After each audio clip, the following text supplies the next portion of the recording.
প্রতিদিন প্রতিদিন তো আর মাহমুদুল্লাহ আর তাওহিদ হৃদয় আপনাকে ম্যাচ জিতাতে পারিবে না।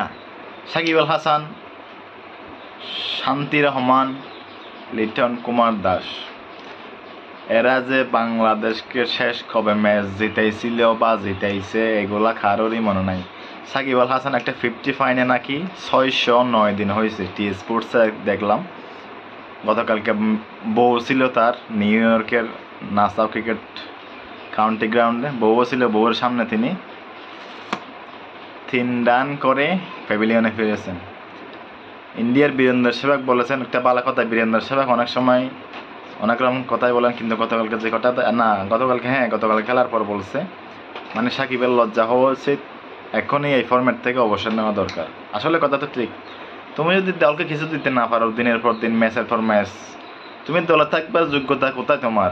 তুমি একসময় ভালো বিশ্বসেরা অলরাউন্ডার ছিলে, ভালো পারফরমেন্স করতে বাংলাদেশকে অনেক ম্যাচ জিতেইছো, ভালো কথা। এখন তোমার দ্বারা কাজ হচ্ছে না, তুমি সসম্মানে T20 ফরম্যাট থেকে টাটা বাই বাই দিতে পারো।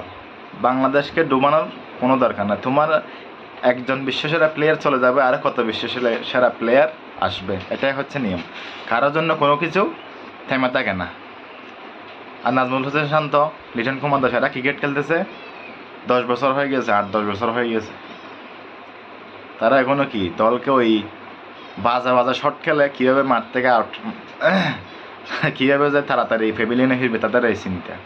এখন আম্পায়ারের কিছুটা দোষ আছে, আম্পায়ার ওইটা সবাই বলতেছে। ওই নিউজিল্যান্ডের ধারাভাষ্যকার সাইমন ডোল আছে, তিনি বলতেছেন এরকম একটা অদ্ভুত ডিসিশন, মানে ওইটা হুট করে এরকম করে আঙ্গুল তুলে দিই সব শেষ করে দিছে বাংলাদেশকে। এরকম যদি ওয়ার্ল্ড কাপ ফাইনাল ম্যাচেও হয়ে থাকে, ICCর এটা নিয়ে ভাবা উচিত, এই সিদ্ধান্ত নিয়ে। মানে ওইটা আম্পায়ার স্কোর যদি না হইতো, আম্পায়ার যদি আউট দিয়ে না দিত, বাংলাদেশ 4টা রান হয়ে যেত, বাংলাদেশ ম্যাচটা টাই হয়ে যাওয়ার সম্ভাবনা অনেক বেশি ছিল তখন।